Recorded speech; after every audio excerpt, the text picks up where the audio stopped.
Good evening, everybody, and welcome into the Thursday night edition of To The Point podcast. Everybody's having a great week so far. I know I have here on the podcast. It's been a great 3 shows to start the week. I hope to have another great one for all of you tonight. A lot to get into, per usual. Cole MacDonald is going to join me in about 45 to 50 minutes. We're going to get into the NHL trade deadline. We're also going to talk about some golf, some interesting news with Phil Mickelson. We got the Arnold Palmer starting today, one of the best tournaments on the PGA Tour. So we'll dive into a bunch of different topics with Cole.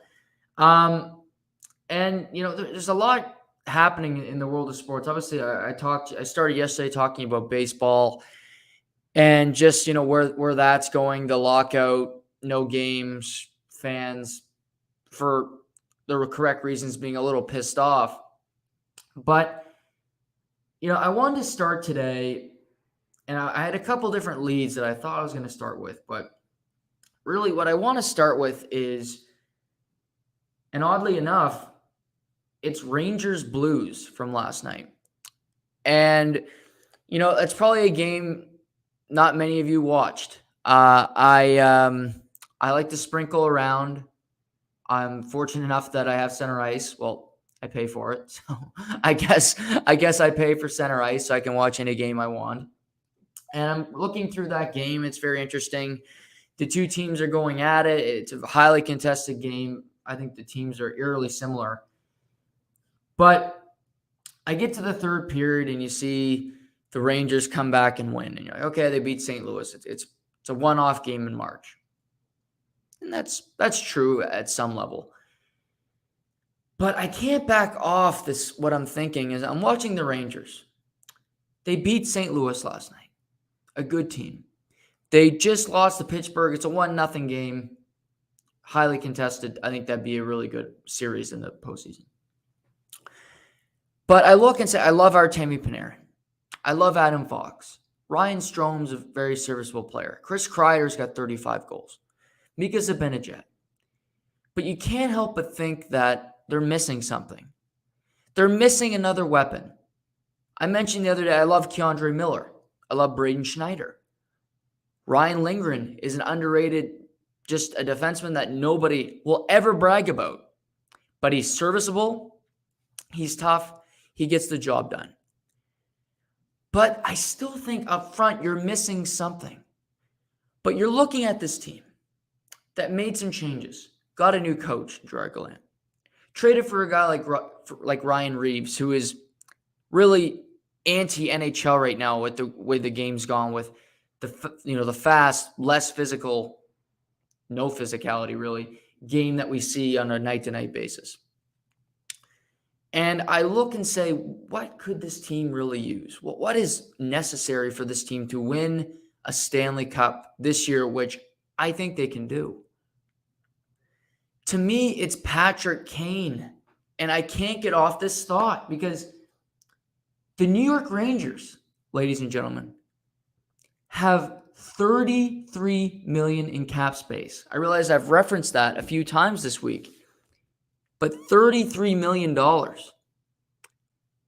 That is more than double the next closest team. That means more than Arizona. More than all these, that's what they have in cap space. A really good team. And Chicago's not going anywhere. Disastrous season. Patrick Kane's got a year left on his deal at 10.5. But you're the Rangers. You're young. You're getting better. You could win a cup this season. Why not make that plunge? Why not say, we can have Patrick Kane for 2 seasons? Because they might have the thought, next year, let's go get Patrick Kane at this point. A year from now, let's go get him at the trade deadline. And this is one of the biggest mistakes teams make, is they wait a year too long. Your window is now. You can have a young team, which they do. But that doesn't mean that you should wait. The time is now for the Rangers to go acquire Patrick Kane. If they go get JT Miller, I'm okay with that. Very good player. change your franchise, potentially. I think you could still win a cup acquiring JT Miller. But you're talking about Patrick Kane, Hart Trophy, Conn Smythe Trophy, 3-time Stanley Cup champion, the greatest American-born hockey player in the history of the game. To me, it's not close. Maybe Matthews gets there someday. Not yet. He's done nothing to overpass him. I hear that from Leaf fans sometimes. Get back in your Leaf little sailboat and go out to sea. Patrick Kane is the man. Why not? Is Chicago going to want a lot for Patrick Kane? Of course. I just told you his credentials. He's still playing at an elite level with a dumpster fire of a team. Why not go get him? It makes too much sense not to. It's Patrick Kane. And if I'm Chicago, Keandre Miller is coming back. Maybe you want Vitaly Kravtsov in the deal. First round pick, of course, that has to be included. Multiple firsts, I don't care. I made this point yesterday. First round picks that are dealt in a trade mean nothing if you win the Stanley Cup. People don't remember the first round pick that you trade to get a player. Do people reference, Tampa, they shouldn't have traded a first round pick to go get Blake Coleman? Who's Blake Coleman? That's a stupid trade, huh? Won a cup. Do we remember that first rounder? Who did New Jersey take with that first round? Oh, yeah, we don't even remember. We don't even know his name. We remember, Tampa won a cup. Why would Tampa trade a first round pick to go get David Savard? Ugh. Oh, yeah, well, he was there. He got a ring. Do we care? No. What we reference is the teams that deal first round picks and don't win. Maybe that's unfair. I mean, the team that's talked about the most, Toronto. They traded a first for Nick Foligno. Well, yeah, you're out in the first round. That doesn't look very good. And it's a tough pill to swallow. But I would always rather have a GM that says, fuck the picks.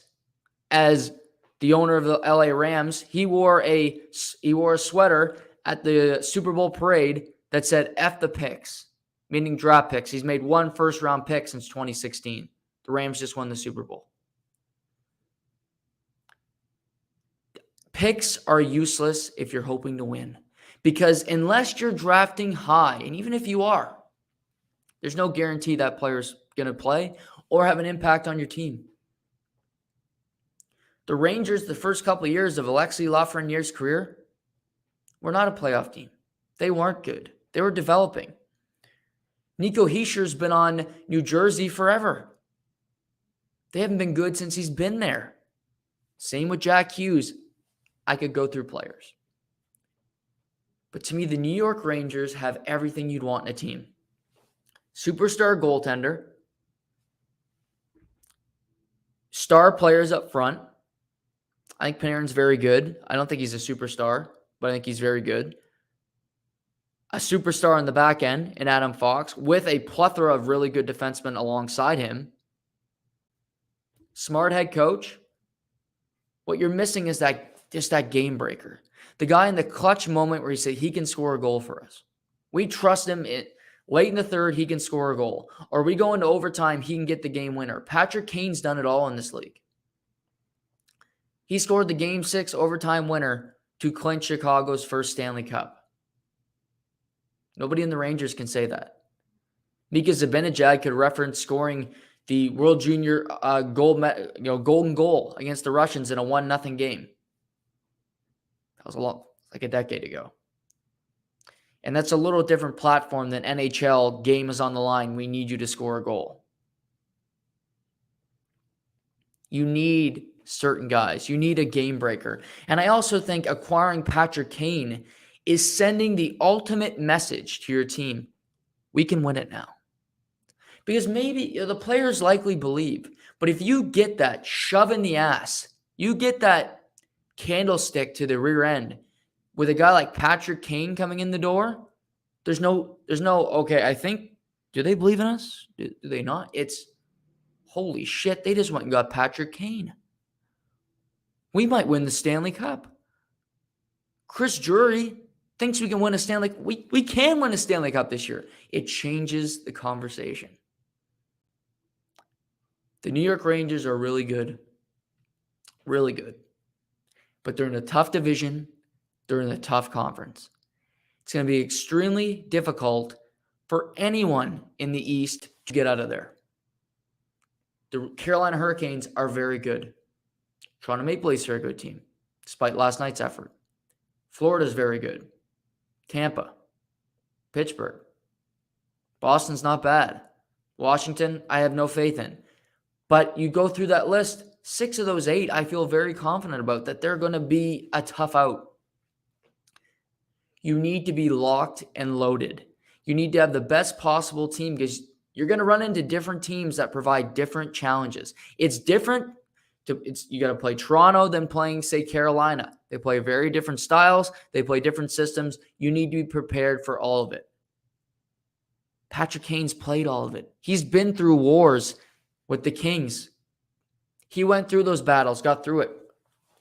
The skilled series against the Vancouver Canucks, he played in those. Every possible situation you can think of, Patrick Kane has done it. He's gotten through it, and he's done it with a smile on his face and a ring on his finger. It's going to be tough for a team to pull off a trade for a guy like Patrick Kane other than the Rangers. It's the perfect storm. They have the cap room. They have the artillery, the firepower. They have players to send back.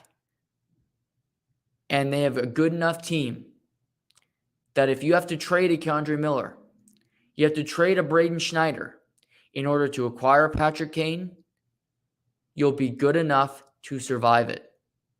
You'll be good enough to get to the promised land, to win. Now, will they do it? We'll have to wait and see. But they should do it because I think the New York Rangers, who haven't won a Stanley Cup since 1993, can win one in 2022.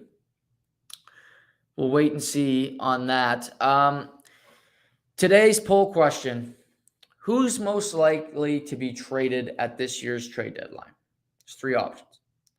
Jacob Chychrun, young defenseman for the Arizona Coyotes. John Klingberg, unrestricted free agent defenseman for the Dallas Stars. And JT Miller, the centerman who's having a career year for the Vancouver Canucks. To me, I think these trades are all tough to pull off. That's why I wanted the poll to be, because I think this is a tricky question. My answer is Miller. Dave, I see you in the comments. I'm also going Miller. The reason I say that is Chychrun's got 3 years left, so that would be appealing to acquire him on term. He's not making crazy money. If you look past his plus-minus stats that I don't really value, he's a good defenseman. He has his warts. He does need to improve, but he's also playing on a very terrible team. Let's be honest here. Klingberg. I think Dallas, in a perfect world, would love to trade John Klingberg. But they're also in a situation where they are playing great hockey. They went from a team that says, well, we're in the conversation with Winnipeg as maybe the most disappointing team. We're not winning anything. We're going to be sellers. We got so many players that we could deal. But now they're on a tear. I believe the Dallas Stars, they found a goalie in Jake Ottinger. Joe Pavelski's playing well. Rupe Hintz, Dennis Gurianov, Jason Robertson's been a great player the past 2 seasons. And, if you're going to make the playoffs in the lesser of the 2 conferences, why not Dallas? And it would be tough to let Klingberg walk for nothing, but Dallas got to a Stanley Cup final 2 years ago. Nobody expected them to. Do I expect Dallas to get there? I don't. But that doesn't mean they can't. They beat Colorado a few years ago. Things happen. Injuries, bad bounces. Things can break your way. Dallas can find themselves in the Stanley Cup final again. They have a good roster. You get great goaltending, who knows? So the way they keep playing, they beat LA last night, a team they're directly competing for a playoff spot with. So I don't see them trading John Klingberg. And that brings us to Jacob Chikrin. To JT Miller. I apologize. JT Miller, and again, this one is tough. But I look at the situation with him in Vancouver. They're behind Edmonton. They're behind Vegas. They're behind LA. They're behind Anaheim. Behind Calgary, obviously. I don't see Vancouver making the playoffs. They could keep JT Miller the rest of the year, compete, and find themselves 3 to 4 points out, which is the worst place to be because you get a mid-level draft pick. You competed, but you get nowhere. Your team is worse off for it, in my opinion. And you're left with JT Miller sitting there, and he's a UFA next year. I just mentioned Blake Coleman and Barclay Goodrow, for that matter, who were both acquired by Tampa Bay with a year left on their deal at the trade deadline that they were acquired in. It's basically a season and a half that you get that player. That's the situation JT Miller's in, where he is playing fantastic. He makes around $5.5 million. He's over a point per game this season. And you're going to have him for 2 playoff runs if you're a really good team. If you're New York, like I mentioned, you get JT Miller this year and next year to go win a cup. If you're the Minnesota Wild, who are struggling to score goals right now, you get JT Miller for 2 postseasons. It's very hard for Vancouver, and I think you also look at the GM there. It's Jim Rutherford. This guy is not afraid to make moves. He's not going to be shying away from trading a JT Miller because the fan base doesn't like it. He's not going to care. Jim Rutherford's going to do what he thinks is best for the organization, which is what he should do. And a team that's not going to make the playoffs, a team I don't think is particularly great, their back end still is really porous. It's really tough to sell yourself on the Vancouver Canucks going forward.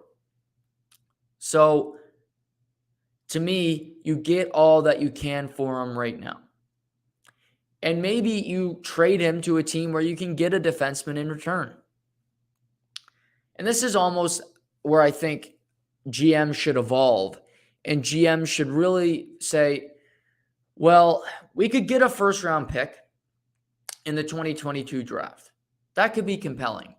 But if I'm a general manager and I'm trading away an asset like a JT Miller that's worth a lot, I'm looking for a defenseman that is at least playing pro hockey, or that you know the prospect is already well developed. And I think you can look around. I mentioned New York a lot to start the show, but I think this is a team, they have so much cap space, it's the easiest team to make a deal with. Braden Schneider, Keandre Miller are playing NHL games right now. So you could say, screw the first. Maybe you can get both. Maybe. But I would rather have a player I could plug and play in my lineup, and you know that he's there. He's playing on your team after the deal. You might not make the playoffs, but he's part of your culture. He's part of your rebuild moving forward. You can get a first-round pick, and he could hit. He could. But I'd rather have the product in front of me. In particular, first-round picks are only valuable if you know what you're doing when you're drafting. Teams that have a terrible draft history, what's a first-round pick worth? To Edmonton for about 6-7 years, what was a first-round pick? They had first overall picks year after year over year. How did that help them? If you're drafting flops, Craig Eagles joined me last night. We talked about the 2015 draft for the Boston Bruins. They took Jake DeBrusk, Jakub Zaboral, and Zach Senyshyn. Matt Barzal was there. Thomas Chabot was on the board. And Kyle Connor. Those are tough players to miss on. Could add all three. You didn't. Hindsight's 2020. But for Vancouver, they drafted a defenseman high a few years ago. You might remember this. Oliu Levy. He's playing in the AHL for Florida now. They don't have a great history with drafting recently. Quinn Hughes, really good player. Pettersson hasn't exactly panned out. So you can get a defenseman on your roster that's playing NHL games or at least playing pro hockey or in the last couple of years of junior where they look like a great player. That would interest me more, quite frankly, because I'd want a player that I know can play. And I get that's a tough sell for a team that wants to win a cup. Because you're saying, well, I don't want to give up a player off my roster. But I guarantee you, the Rangers are going to have to. Because they're going to look at those two defensemen and say, I want one of them. Because I think they're elite guys. Or say Calgary makes another trade. Here's just a thought. Calgary acquired Tyler Toffoli. I don't know if they'll acquire another forward, but just play along with me for a second. I think if you call Calgary, they dealt the first, but they might say you had the first on the roster. I'd say screw the first round pick. Give me Jakob Peltier, former Moncton Wildcat. He's lighting up the AHL. Could play in the NHL if he wasn't on such a good team. Playing in Stockton right now. I'd take it because he's playing AHL hockey. He's getting reps. He could play the last 15 games of the season with your roster, make the team out of training camp next year. You take a first, you have to scout, you have to draft, you have to develop. You're taking away the steps to get a player on your roster. Because say you're Vancouver. You might not win this year, but Jim Rutherford, they didn't bring him into Vancouver for a decade-long rebuild. He doesn't do those. That's why he left Pittsburgh when he did. He likes to compete. He wants to win Stanley Cups. He's got 3 Stanley Cup rings on his mantle. He's not waiting around. So a Jakob Peltier might be really appealing to a guy like Jim Rutherford because says he could play on our team next year. We got Peltier in here. Hopefully Pettersson can improve. Resign Besser. Vitaly Podkolzin. Hope he can take the next step. All of a sudden, you got some young talent on your team. Surround them with some veterans. Who knows? Maybe you make the playoffs. Maybe some things happen. But I think acquiring a player, the first is appealing. But draft picks are meaningless unless you hit. And I just think that's a stone cold fact. Look at the Cleveland Browns. I mean, the NFL is such an example because the draft is so talked about. But why do you think the New York Jets have been so bad for so long? Because they couldn't draft. The Denver Broncos have been searching for a quarterback since John Elway left. The one time they got one was Peyton Manning, who was a free agent. It wasn't a draft pick. They went through Trevor Siemian, Paxton Lynch, Brock Osweiler, Drew Lock, all draft picks that didn't turn out. So people can have all the draft capital they want. But unless you take the right players, draft picks are irrelevant because your team still is going to be back where it was when you had all the draft picks. You're selling the good players you have to get more draft picks. Wash, rinse, repeat. Buffalo, the Jets, the Knicks, all these crap organizations, that's all they do. What you do is you sell to your fan base. We have hope because we have all these draft picks all wrapped up. We got 10 picks in this year's draft, Timmy. Woo! Can't wait till April 30th. Then you draft crap, and then you're back to square one. It's a mirage. But that can be pro sports. You can spend all kinds of money. If you don't spend it on the correct players, You're done. Look at the Tampa Bay Rays. It's funny to mention baseball right now because they're not even playing. If you look at the Rays, the Oakland Athletics, they spend no money. They're cheap. But do they draft well? Yeah. Do they develop? Yeah. They have the lowest payrolls in baseball, but somehow they make the playoffs every year. The Red Sox 3 years ago had the highest payroll. They didn't make the playoffs.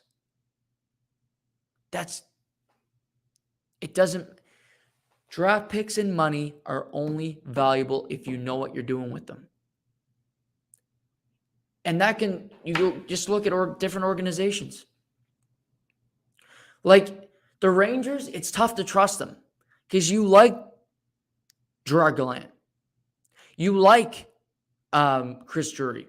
I think he's a good GM. But who's above him? Oh, yeah, Dolan. One of the worst owners in pro sports. A clown. His beloved, air quotes, New York Knicks have been a flat-out joke for over a decade.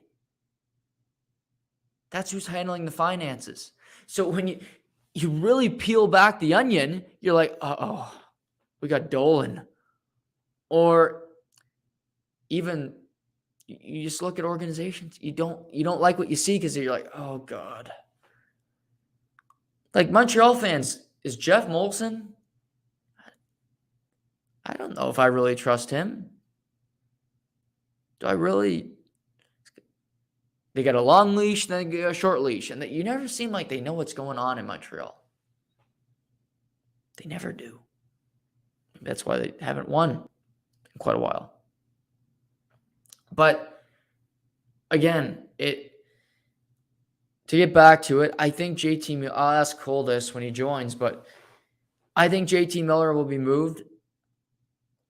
I don't think the other two will. I lean Chychrun second, which I think that would be a big trade to make. But, I mean, Arizona's got to put somebody on the ice. You got to get to the cap floor. I mean, they're going to be rolling in the dough in that 5,000-seat arena at Arizona State the next couple of years, which is so much money's going to be pouring in. They're going to have a hard time counting it all. But you're going to have to put somebody in the seats. You're going to have to say, okay, we got to fill a roster here. And Chychrun is an NHL player at least. So they could deal him if a team really is high on him. But no, I fear for him that this season has really killed his reputation, has killed his desirability, if you will, because I don't think a lot of teams look at him and say, yeah, we got a guy who's dash 36, not having a great offensive production of a season. Yeah, well, let's go trade for him. And again, plus minus is irrelevant to me. It's a stat that I think is archaic. But maybe his underlying numbers, expected goals, all that crap is a big one, is bad too. I'm sure it is. I mean, he's not having a great season. So we'll see what comes of that. But I lean JT Miller from the poll question today. But like I said, I'll ask Cole when he joins the next 15 to 20 minutes. Interesting story. I touched on this on the end of the podcast yesterday, but I wanted to elaborate more on it today. If you haven't followed the NFL media this week, there's been a couple different stories. Tom Brady and Bruce Arians apparently had a rift in Tampa Bay, which is new to me, but that doesn't surprise me. Bruce Arians doesn't seem like the nicest man in the world. He slapped the player on the back of the helmet this season. I mean, seems like a mean old man, but whatever. Aaron Rodgers, always in the news. Again, I'm not going to talk about him. I'm so tired with Aaron Rodgers and all the nonsense that he spews on a daily basis. But what has interested me is the story of Kyler Murray. And obviously, Monday, Kyler Murray's agent released a statement saying, Kyler is committed to the Arizona Cardinals and wants to stay in Arizona. But but we want to be compensated for it. We've improved every year. We feel we're getting better, and we're committed, but we want to be protected. We want to be financially set for the next number of seasons. Okay. So let's go through it. For Kyler Murray. Has he improved the team? Yes. They had 3 wins when he got there. That's why he went first overall. He got to 11 wins last year. Okay. 3 seasons into his career. But, and like I say every day, there's always a but. He's never won a playoff game, never won a division, and made the playoffs last year and got destroyed by the eventual Super Bowl champion Los Angeles Rams. He's averaging 26 touchdowns, 11 interceptions a season. Good numbers, not great. Has missed an average of 2 games per season since his career started. Not great. And, there's always been this apparent rift or butting of heads, if you will, between Kyler and head coach / offensive coordinator Cliff Kingsbury. Cliff Kingsbury was a coach that really did not earn an NFL job. Was a coach in college that had a sub 500 record. That was hired because he was an offensive genius. He knew Kyler from their time together at Texas Tech until Kyler transferred to Oklahoma. Kyler went on to win the Heisman. The rest of the story, as you know, is he went first overall. He's in Arizona. But Kingsbury always starts off hot, as do the Cardinals. 7-0 start this past year. Look like they're going to win the NFC West. Potentially be a big threat to win the Super Bowl. But they don't even end up winning their division. They lose 4 of the last 5 games down the stretch. Kyler had an okay season, but his backup, Colt McCoy, won both of his starts. And going 11-6, good season, but again, not great. But through this all, you can blame the play calling. Kyler has, they didn't have DeAndre Hopkins in the playoffs, one of the best receivers in football. And Kyler feels like he deserves to be paid. Well, I'm sure he was, after releasing this statement, I'm sure he was thrilled to hear yesterday that head coach Cliff Kingsbury and general manager Steve Keim were extended through the 2027 season. So, meaning head coach and GM are financially secure, which is what Kyler Murray is seeking, while Kyler remains on his rookie contract heading into his 4th season, where the team could then pick up the 5th-year option on his contract if they do so and not have to extend him long term. Now, do I think Kyler Murray deserves $40 to $50 million? That's what he's going to want. I don't. I don't trust Kyler Murray to be a quarterback that can win you a Super Bowl. And this is the problem with the NFL. Now it's, the last guy got this, I deserve this. No. And it's happening in the NFL media. Tony Romo got $18 million or 18.5, over $1 million a game to work at CBS. Do I think Tony Romo is the best color analyst in the NFL? I don't. But he still makes that.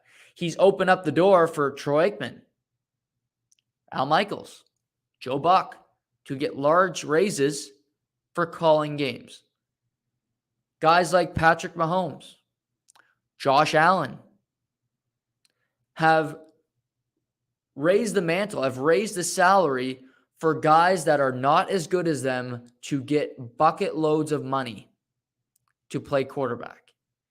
And in life, there are people that are just better than others at their job, and they deserve to make more money. Now, every athlete is overpaid. Let's just make that clear. But do I think Kyler Murray is better than Josh Allen? I don't. Do I think Kyler Murray is better than Patrick Mahomes? I don't. I don't believe he's better than Deshaun Watson. I don't believe he's better than Aaron Rodgers. I don't believe he's better than Tom Brady. There are a number of quarterbacks out there that I just don't think he's better than. He doesn't deserve that money. He's not better than Matthew Stafford. Do I think he's better than Justin Herbert? I don't. Do I think he's better than Joe Burrow? No, I'm almost at 10 quarterbacks that I don't think he's better than. And just because you're next man up does not mean you should make $40 to $50 million. You shouldn't. Dak Prescott got a large sum of money from the Dallas Cowboys because they were stuck. We pay Dak what he wants, or we go back down the pit of despair where we don't have a quarterback, America's team, we stink again, fans are upset. Well, they give Dak all the money, and they still don't win anything. Dak Prescott, through signing bonus and salary, made $75 million last year. The highest paid quarterback in the NFL last season was Dakota Rain Prescott. The Dallas Cowboys did not win a playoff game. And this is a cautionary tale. There's a lot of cautionary tales. Kirk D. Cousins and Matt Ryan are going to have the two highest cap hits in the NFL this season. Neither of these quarterbacks made the playoffs last season. Now you could point to, well, their teams weren't any good. Okay. Well, Minnesota Vikings play in the NFC North. Last time I checked, Chicago and Detroit are in the NFC North, meaning you win all four of those. That's at least 4 wins. Get one against the Packers, that's 5. You're halfway there. Kirk D. Cousins, stat warrior, doesn't win big games. Matt Ryan's cap hit this year is going to be $43.8 million. I thought Kirk D. Cousins was going to be the most. I was wrong yesterday. It's Matt Ryan who's going to have the largest cap hit in all of football next season, which is crazy. But these long-term contracts where you give the quarterback next man up type money without thinking of what might happen, how you're not going to be able to get good enough players to play with these guys, or maybe, just maybe, they're not that good, but I'm desperate, so I give them the money. These type contracts are cautionary tales. They are warnings to teams like Arizona with Kyler Murray, to teams like Cleveland with Baker Mayfield. Different, but this could also be included. Teams like the Baltimore Ravens with Lamar Jackson. Lamar's in a different... I like Lamar more than I like these two quarterbacks. But Lamar Jackson's starting to get more and more injured. He's not as accurate as he once was. Are we starting to see Lamar slip before he even gets his big contract? I really hope not, because I root for Lamar Jackson. He's one of the most entertaining players to watch. But is he like a running back where he's going to take so many hits, eventually the wheels are going to come off? And could that be before a Josh Allen, a Patrick Mahomes? We'll have to wait and see. But if I'm just to point out the two Oklahoma quarterbacks, Baker Mayfield and Kyler Murray, I'm not paying them $45 to $50 million. I'm not, because quite frankly, they haven't earned it. Being desperate and thinking a guy might win you a Super Bowl and you're not 100% confident that you think he can get you there, that doesn't mean you should pay him just so you can stay competitive. You might have to reset. You might have to pivot. You might have to make a change and say, you know what? Fan base, we drafted Baker. He wasn't the right pick. Clearly he wasn't the right pick because Josh Allen was in that draft. Josh Allen, the thoroughbred, the stud, clearly the best player available. Now, Mel Kiper Jr., the NFL, the mothership draft analyst, actually had in his mock draft said they should take Josh Allen 1. So good on Mel. But to me, you earn your money. You earn that. Just because your contract's up or you're upset you played 3 years, you didn't get the money already. Josh Allen might have got his contract after year 3. Patrick Mahomes might have got his contract after year 3. All these players might have. That doesn't mean you should. Patrick Mahomes won an MVP and a Super Bowl before his 3rd season. Josh Allen hasn't had that type of success in the postseason, but he's played at a phenomenal level. You could argue he's the runner-up for the MVP the last 2 years. When have either of these two guys even been in the MVP conversation midway point of a season? Never. I like watching Kyler. He's one of the most electric players in the game. His little legs, you never know what he's going to do. But just because he's entertaining, just because he's fun to watch, doesn't mean he's worth that type of investment. Doesn't mean that he's the quarterback of the future. Doesn't mean that he's the guy that you should give a bucket load of money to, look back in 2 seasons and say, what the hell did we do? We get an untradeable contract, we're in cap hell, and our team stinks. Arizona's in a delicate position because they have a guy they took 1st overall. You got to hope, I hope Kyler can succeed. I don't root against anybody. But Arizona's got a coach they just extended who has proven nothing so far at the NFL level. I don't know why they extended him. I wouldn't extend. I view Kingsbury very similar as I view Kyler Murray. Prove it. Win some playoff games. Win a division, you'll get an extension. Put him under the same microscope. Put them on the same level so that their goals can be aligned. Now, Kyler Murray is, I bet, pissed off. He's upset that Kingsbury is getting something that he wants before he does. I mean, let's just go think of having a sibling and your sibling gets a cookie, but you don't. You're pissed off. You're mad. It's petulant. It's childish, but that's pro sports. There's a lot of petulance. There's a lot of childish in pro sports. Kyler Murray might throw a fit and say, why did he get something that I didn't? This is creating a divide for no reason. Because they extended Cliff Kingsbury through 2027.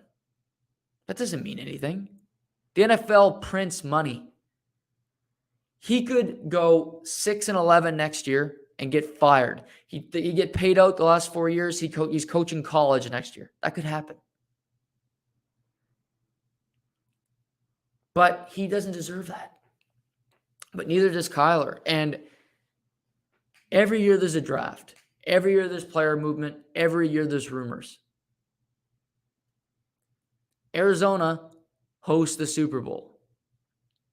You want to earn that money, Kyler? You want to earn a big contract? You want to sit at the big boys table with Mahomes, Josh Allen, and the guys who are there but don't really deserve to be there? They're like they're at the table of the wedding where it's the people that you invited but you didn't expect to come. With Matt Ryan, Kirk Cousins, Dak Prescott. Then win. Win. Be the 3rd team in a row to the home team to get to the Super Bowl. Then we'll see what happens. Again, interesting development in Arizona with Kyler Murray. Wait and see what happens. I don't expect him to be extended this offseason. I have a take when it comes to Aaron Rodgers, but I'm going to save that take for tomorrow. A little hot one for Aaron Rodgers, where I think if he doesn't go back to the Packers, where I think he should want to go, and a team that should be looking to acquire him anytime. But I see our guest is on the line, so I'm going to bring him in here. My good friend and constant performer, and you gotta love the jersey behind him. It could be dealt at the deadline, but Cole MacDonald joins us. Cole, good to see you again, my friend. How are things? Oh, thanks for having me, Jug. No, you put the Radulov jersey up just for tonight, or do you have that up there all the time? No, I just put it up just for you. Yeah, yeah, yeah. No, I like that. I appreciate it. Back in the old days with the Preds. Last time you were on, we talked about Dallas quite a bit and how they're an interesting team because they're on the outside looking in. But I guess us talking about them, the only pair that's talked about them probably all season in the media, they catch a heater. They're right in the playoff hunt now. I still think they're one of the most interesting teams come deadline time. But do you think this team will be as active as we expected them to be? Yeah, that's a good question, Jug. They're playing it by ear, I think, right? If they go on a skid, they're ready to sell. And I think if they heat up, they're ready to pick up a few guys. Pavelski's a huge trade chip, I think. Whether Mm-hmm. you keep him or trade him, I mean, depends on they do. Klimberg, too. Their hands are kind of tied. Um, if I was, is Nil there's Nil still the GM there? I think so. Yeah. If I was him, I'd wait till the last second, really, Right. because you look at them a couple years ago, they almost won a cup, Mm-hmm. and to me, they have more of a playoff team than a regular season team. Um, Right. Older guys who want it, like I know you mentioned earlier, Pavelski, like he's hungry for it. He's got close a lot, and he's someone you want on your team if you're going for a cup.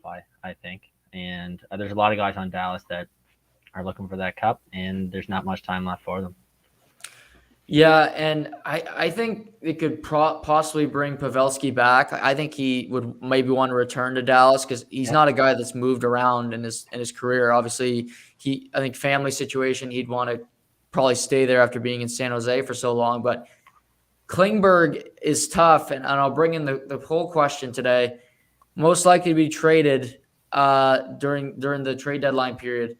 Jacob Chikrin, JT Miller, or John Klingberg? What's your take there? I think Klimberg, just because Dallas is, I don't want to say deep, but they have a lot of guys there that they're paying. He wants a pay raise and a pretty big one. I think he's going to have to find a home on a low budget team. Really, I think he's going to command. I think he's asking like 9 or something Yeah, pretty high. So it's hard for any team to really to fit that. I mean, if you do, you're kind of saying goodbye to Pavelski. Um, I would trade him. I think a lot of teams could use him if you get a good return. Yeah, I think he's the first one gone, but at the same time, I really like Klimberg, but he's more a regular season guy than a playoff guy. I don't know if, like you mentioned him to Toronto, or people think about him to Toronto. I think he's a good defenseman, and every team would be glad to have him, but Toronto doesn't need Klingberg. right. A lot of teams don't need that Klingberg. A lot of those top teams already have their offensive guy, in my mind, anyways.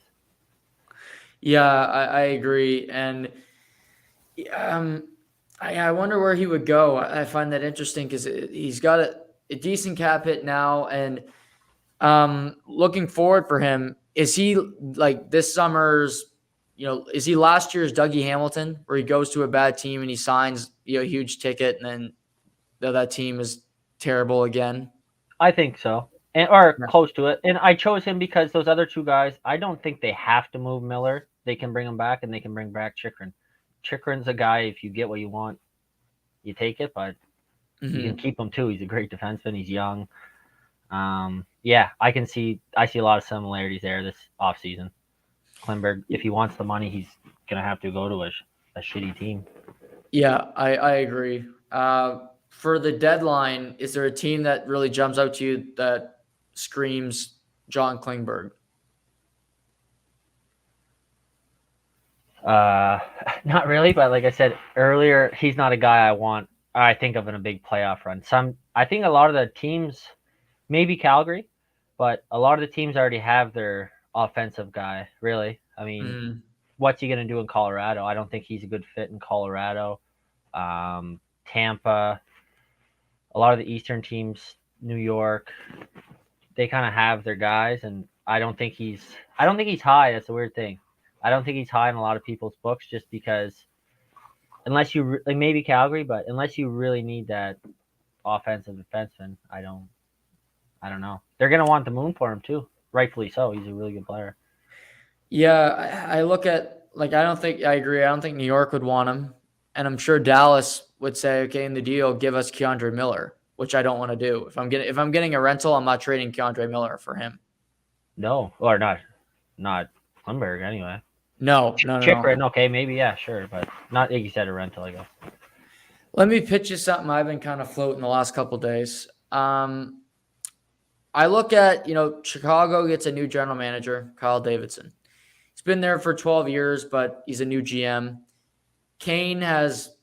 Patrick Kane has a year after this left on his deal, 10 and a half, big ticket, but still really good hockey player, as you know. Yeah. New York Rangers have $30 million in cap space. They have a good team. I watched their game last night. I think they're really good. I don't know what the current team, if they could win a cup. I think with a big change, they can. What do you think about Patrick Kane going to the Rangers? Do you think that could happen? Do you like my proposal there? I don't mind it. The money thing is a big issue. Yeah. Most times you're talking these players, they're not worth their money when you're trying to trade them. But I think Patrick Kane is worth the money. And if he gets traded, in my opinion, he won't be traded unless he's retained half his salary. And not that he's not worth the money, it's that he's going to be traded to a top contender. And he's not going to move unless he goes to a Stanley Cup team, I think. And he might still say no.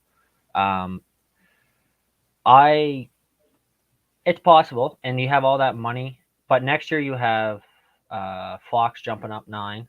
Mm-hmm. And Zibanejad jumping up to 8.5 or something, or yeah. And is Lafreniere and Kakko? There's still got a year left. They each got a year left. Okay. Yeah. But I just think there's a lot of money. They have $30 million this year, but I don't think they have close to that next year. Right. Where if you take on that 10, I kind of see Patrick Kane going to a team ready to, just their last kick at the can. You get the guy. Pittsburgh or Washington. I really like him going to Washington. Okay. Just because those teams have won. And if you look at how they've won, in my opinion, they just did the rebuild right. They hit the floor. They got, if you look at Pittsburgh, they got Fleury, Crosby, Malkin, Stahl, and a couple others. Like, you have to tank, in my opinion, to win. Or those in Washington, they had, Ovi was a high pick. Backstrom. Yeah. Alsner. Now, I know he's not a superstar, but he helped that team. Carlson. Yeah.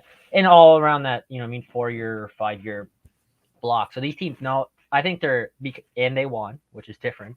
So they won. They know what it takes, and they're willing. I think those fans are willing to go through a rebuild because they can actually see the light at the end of the tunnel.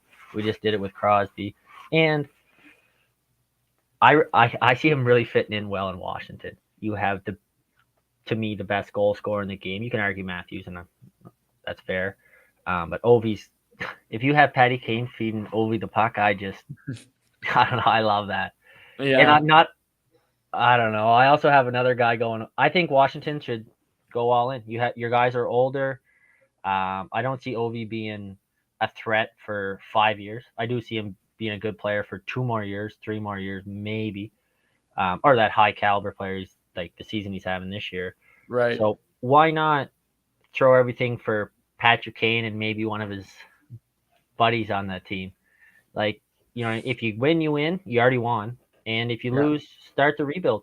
You know what it's, 2 more years of it or whatever. Like, you wait till Kane's gone. But I think, and you can sell it to those fan bases where New York, you have a lot. And you're not getting Patty Kane unless you're selling. You're going to have to pay. Keandre Miller, Kakko, or Lafreniere picks. I could see here's what I have for Patty Kane. Just, it kind of makes sense for Washington. Now, I know Washington's kind of backstepping now because they're not, but East is set for playoffs. Those 8 teams are in my mind, and there's really a huge gap. So they're in. I like love Kane to Washington. Just that Mhm. Ovi, Kane, Backstrom. That's a nice line. Then you got what do you got? Kuzi, Wilson, Oshie. I think you Yep. can win again easily with that. Right. Washington's problem is between the pipes, but there's another guy in Chicago there that could maybe try. But if you could get both those guys, they have the thing with Washington. Mantha is like, I find he's a good player. He's hurt. I think that's someone that Chicago would take on. I don't know about that. No, Oof. I don't even know what to think about Chicago. Like, I love Kane. I think Tays is a decent player. Seth Jones, but after that, they Yeah, can't do it's weak. nothing. Like, Mhm. if I was Washington, I'd throw whatever I have. My first, Mantha, Samsonov. Give me those two guys, and we're gonna have 2 years kicking at it. Now I know you don't get Fleury for 2, and I don't think Mhm. Fleury wants to go, but he might I, go I with think he'd Kane. go to I think he'd go to Washington because it's close to Pittsburgh. If that makes sense. Yeah, and shove it down Pittsburgh's throat too. Yeah. I love Yeah. it. Yeah. Yeah. I look at Washington. I don't know what you mentioned Mantha, like picks. I think it's tough because I mean, what's the going rate for Fleury? I feel he's not playing that great, but because he's the best goalie available, I assume it's gonna be a first round pick to get him. And Kane's likely multiple picks. And in saying that, you're eating both their salaries, half of them. Yeah. Yeah. Yeah, that's true. Yeah, that's true too. But if you're Chicago, what if you counter and say, okay, well, we want Tom Wilson? I don't think they will do that. Lapierre, I just because they have a 2 year window, 3 year window maybe. And if you get Kane, you got those 2 years, and then he's probably Yeah. moving on or retiring or whatever, going to the K for 20. Yeah. Well, not anymore. Would you take Samson off in the deal if you're Chicago? If you get Fleury, I think you have to. Why not roll Yeah. the dice? You're not like, he doesn't have a huge binding contract. If he doesn't pan out, he doesn't pan out, and you can easily move on. Right. And I think he Yeah. has a lot of upside. Right? Yeah. Yeah. I wouldn't. Yeah, I wouldn't rule him out yet. Like you said, he's young. He's a goalie. People go through stuff. I mean, Fucali's just getting to the NHL now, and he's 27. So Yeah. Um. So Washington, that's interesting. You said you had another team potentially Or for Kane. Pittsburgh, just these guys at the end of their run, and I think their fans will accept a sell the farm for a last kick at the can, and Right. I think they have a legit chance. Pittsburgh and Washington have done it. Yeah. I just find you have 3 or 4 stars, you can get it done. If you throw Patty Kane on Pittsburgh too, like, I just want to see Patty Kane with another superstar because he is unreal, and he's unreal by himself, really, if you ask me. Like, Yeah. look, nothing against DeBrincat. I think DeBrincat's a good player, but look how good he makes DeBrincat as a player. Mm-hmm. He's almost I turned agree. into a 40-goal scorer when, if DeBrincat's on Montreal this year, he's potting 15. Right. Yeah.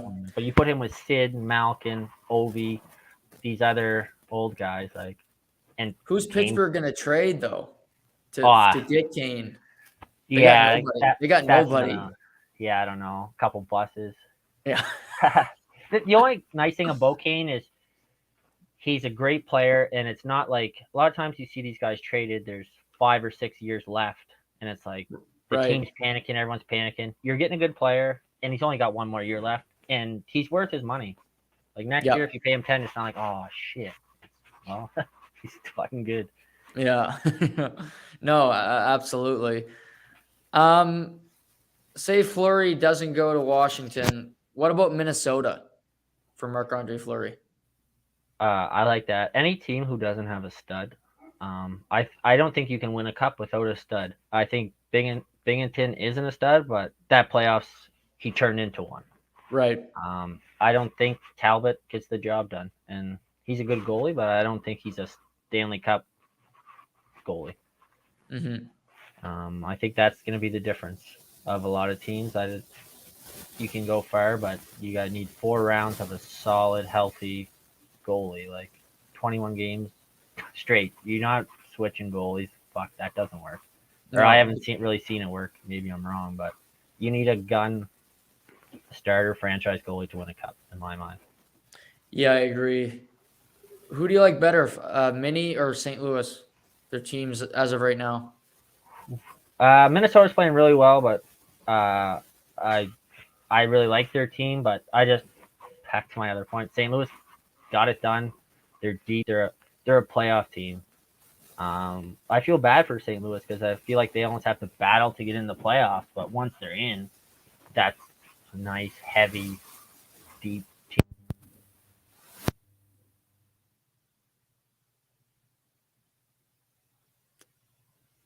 Oh, we lost your sound, Cole. Oh, Got her back? yeah, you're back in now. Oh. Yeah, I don't know. Forget where I was at, but Yeah.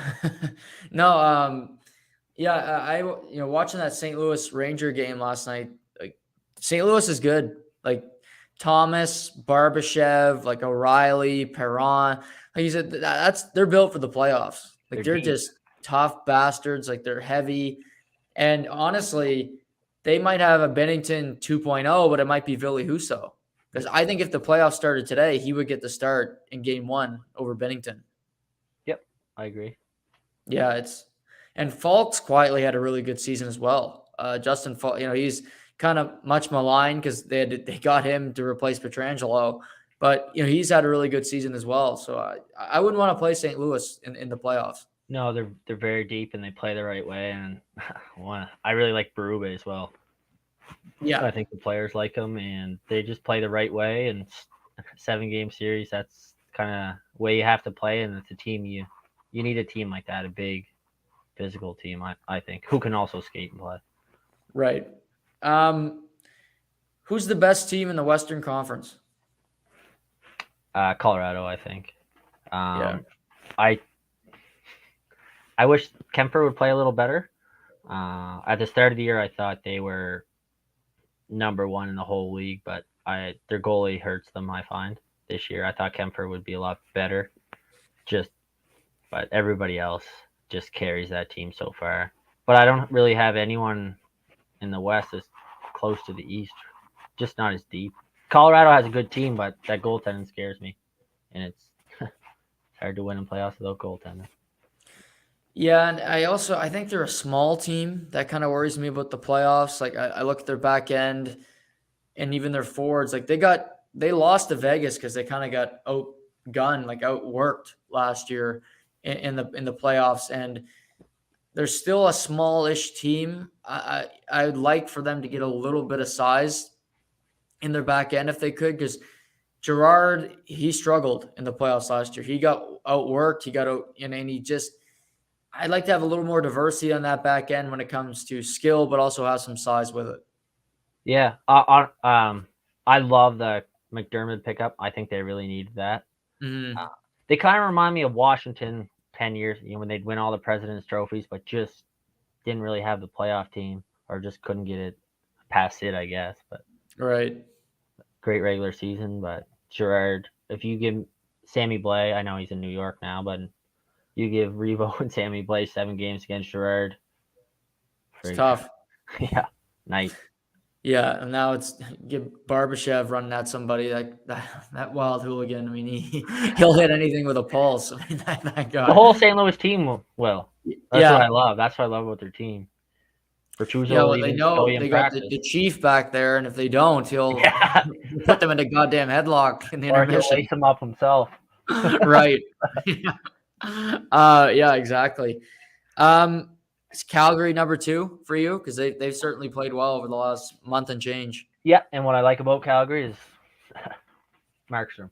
They have a great team. They're deep. But that I almost it's a toss up between those teams. I think Colorado's better, but in playoffs, Markstrom can steal Yep. you those games.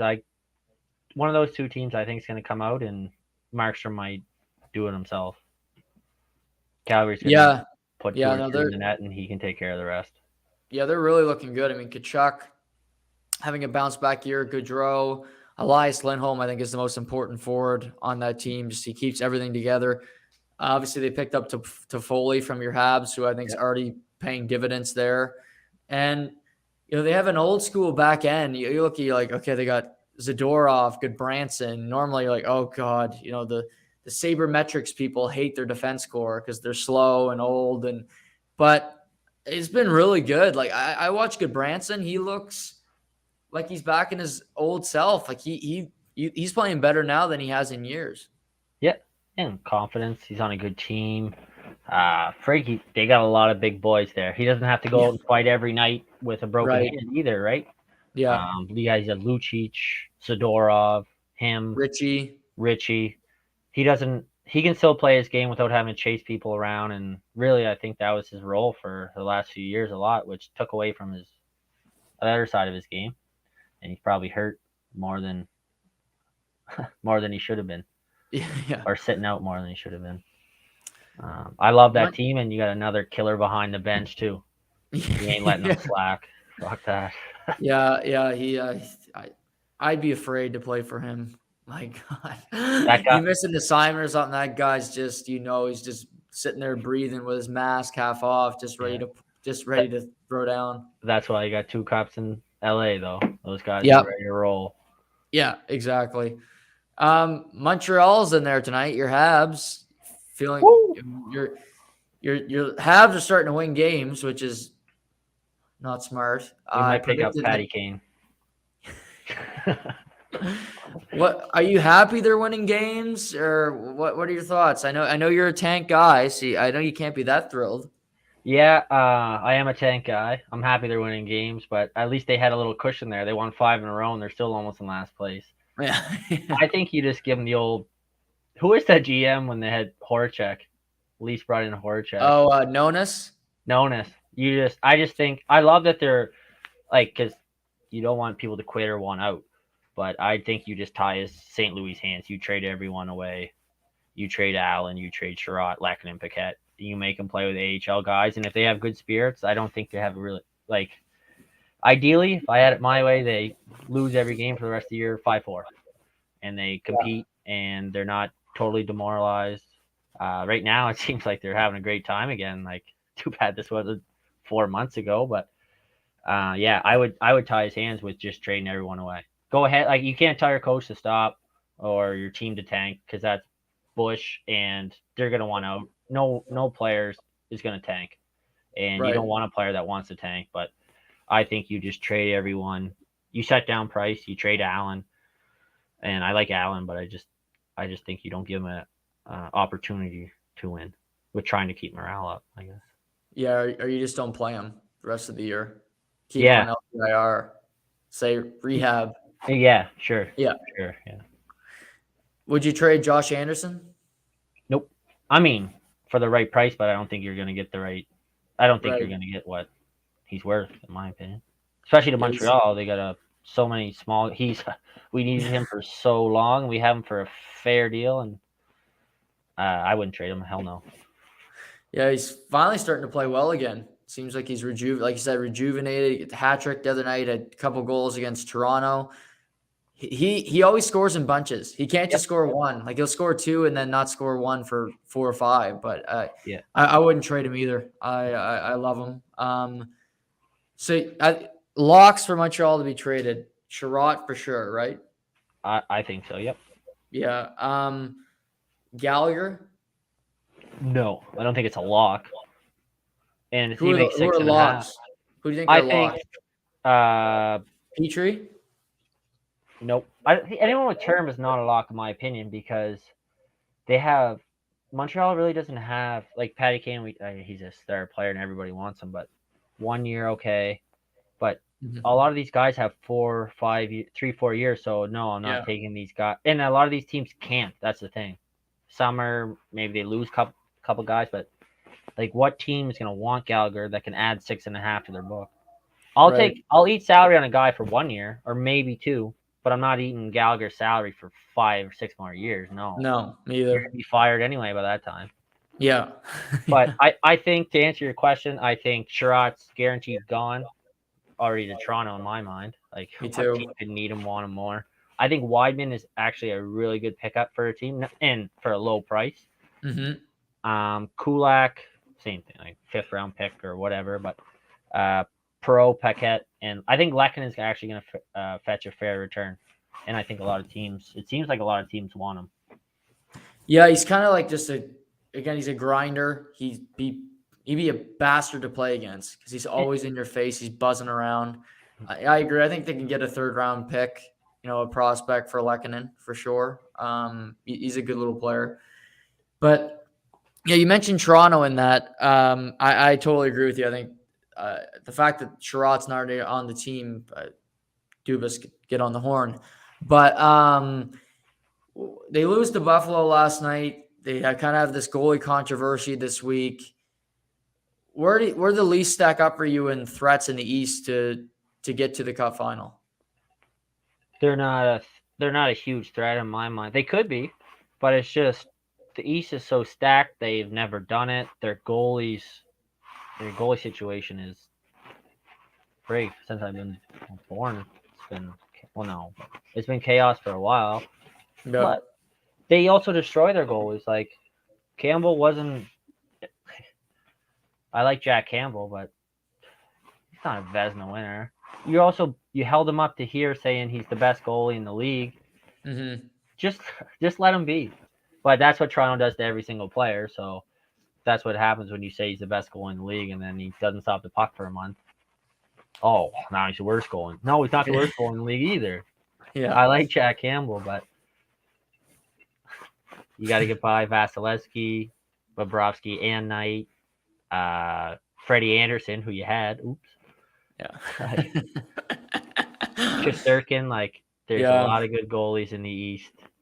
Now Toronto can get by some goalies because they have such good firepower, but I don't know. That's such a. I just don't think you can make it without a goalie.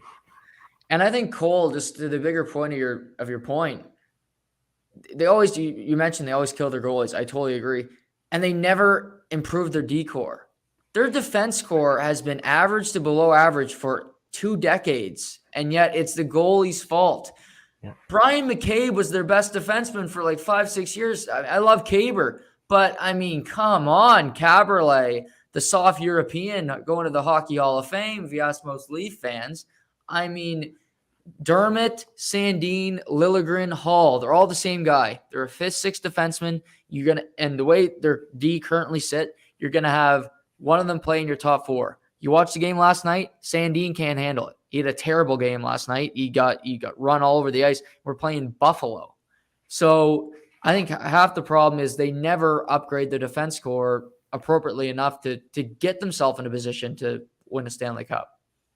Yeah, and I love the move a few years ago when they got Muzzin, and that was the last time it seemed like they really had tried to address it. And I don't know if I'm these teams who have a shot. I get that Toronto still has a window like New York, where Pittsburgh and Washington are. I think it's a smaller window for them, but I don't know. When I see these headlines as a Montreal fan, I panic. But when they're like Toronto, why not call Sherrod perfect playoffs? But that's a 1-year rental. Yep. I don't know. I'd pay for Chychrun. Like you said, when's the last time Would you trade Nylander for Chychrun? Yep. Let me ask you this. I think you like this player. I know you like this guy. Would you trade Nylander for Provorov? They both have term. Yep. He's a guy that I thought that trade could actually work for Toronto. Oh yeah. And Philly. Because they both got 3 years left on their deal. Provorov's a good defenseman. He'd instantly be in your top four. There's no debate about that. He's had I think it could happen. It might be more than a straight up. It wouldn't be much more for Philly. I mean, what else are you going to get that's a pretty good player to get in return for trading Ivan Provorov. Yeah, I find it's a little easier to find a Nylander than a Provorov. I totally agree, but I mean, if Philly wants to move him, I'll give you a Nylander and plus for sure, for sure. Especially Toronto, someone who doesn't have that depth, who needs it. Capital. Right. Yeah. Because Chychrun, oddly enough, who I think Provorov's a better player right now, and I'm sure you'd agree, I think he would cost more than Provorov, oddly enough. Yeah, just the salary cap screws everything so much. Like Yeah. I feel like Chikrin's more valuable because he only makes $4 million. Yes. For another 3 years. But I love If Toronto can get their hands on Provorov, fuck, I'd do that in a heartbeat. If any team can get their hands on Provorov, I would do it. Because Philly's an interesting team because they have so many guys, but what are they going to do? I mean, they're terrible. They're terrible. They're in the same, not say same boat as Toronto, but with the exception of Pronger, when's the last time they've had a really good defenseman? I could be wrong. I can't recall. But like I thought Provorov was close to that. I mean, without the little nastiness, but he still plays nasty. He's a good all around defense. I really like Provorov. If a team can get their hands on him, I'd be all over it. Mm-hmm. And he's a playoff guy. I don't think he's gonna absolutely beat your head in, but he finishes. He's not gonna take bullshit. I'll tell you that. No. He plays the right way. And with Toronto, like Riley's great because he can skate with the boys, and Provorov is equally as agile, in my opinion. I think Provorov is better than Riley, so they wouldn't have to sell that. But in the back of everybody's mind, we just got a number one defenseman to replace our number one defenseman. Mm-hmm. You know, so yeah, that was my thought a couple weeks ago. I don't know if it'll happen or not, but I mean, Philly's got a bunch of guys. I think Giroux's going to be moved. Do you like Travis Konechny? Because I think they're going to get calls on Konechny, and he's an interesting cat that they could possibly move at the deadline as well. Yeah, same thing. I'd pick him up in a heartbeat. I love the way he's a playoff guy in my mind too. He fights, he hits, he's one of those guys where if he's not scoring that game, he's gonna bring you every day. He can bring you something. He knows when he's not scoring, he's gonna fight. He's gonna piss someone off. He'd get Brad Marchand off his game in 2 seconds. Yeah. Right. He'd fight him, and then after he fights, then he scores. I feel like. Right. Yeah. Like same with Marchand too. Well, not that she fights, but it boggles me. I mean, no, there's goalie situation has really hurt Philly, but I thought they've been a good team the last few years, and they just never can get it done. Mm-hmm. I love if either of those guys are available, I'd be all over them. Yeah, especially Toronto. Yes, yeah, especially the back end. But yeah, how about Giroux? Do you have an ideal landing spot for him? He's interesting because you got JT Miller in there. You got other forwards that I think are more desirable. I think I'd rather have Little Joe than Giroux. But if Pavelski stays as an own rental for the Stars, where do you see Giroux going? I see him going to Colorado just because I think it fits. Maybe they're talking about him in Florida, but I take Pavelski over Giroux. Me too. I would take a lot of these guys over Giroux, and I think Giroux is a good player. I just don't see where he fits on a lot of these contenders. Like even if he goes to Colorado, he's a winger, if you ask me. Yeah, or third line center. Like, yeah. And I don't think you're going to get him for cheap. Is the thing, right? So, if I have my first round pick, most of these I'd rather go for. I don't think Sherrod's as good as Giroux, but I'd rather Sherrod if I'm Toronto than Giroux. Totally agree. Yeah, I just think there's a lot of better people on the market. I think he'll get moved and he'll get a fair return, but I just think the asking price is too high for. I don't think he brings that much. I mean, he does, but not in the playoffs. Like all these other guys have a different part of their game, that nastiness that their team needs. And Giroux's just, to me, he's just another guy hopping on board. He's skilled, help with their power play, but I feel like a lot of these teams already have their number one, number two power play guys. You're looking for the depth, the goalie or the guys who will do the dirty work. Yeah, and I even look like at New York. If I could get Giroux or a JT Miller and I have to pay a little bit more to get JT Miller, I get JT Miller. Yeah, I agree 100%. Yeah. Do you think Vancouver can make the playoffs, or are they going to miss? I think they'll miss the playoffs. Yeah. How about the Oilers? I think they'll make the playoffs. And so I think they'll make the playoffs, but I think they're going to make a move. I think they have to make a move. For a goalie? Yeah. For sure. But it's been how many years coming? How many years is McDavid and Draisaitl going to sit there? 6, yeah. They might as well start shooting at their own net. It's not like you got to give those guys something. And if you don't, then you're fired. So why not pay? Like if you're Ken Holland, if you miss the playoffs, I think he's fired. hepatitis, see you later. Yeah. So why not pay whatever you got? If it's Holloway, even if it's an overpayment, you got to get. I think you have to give. If anyone needs Fleury, it's Edmonton.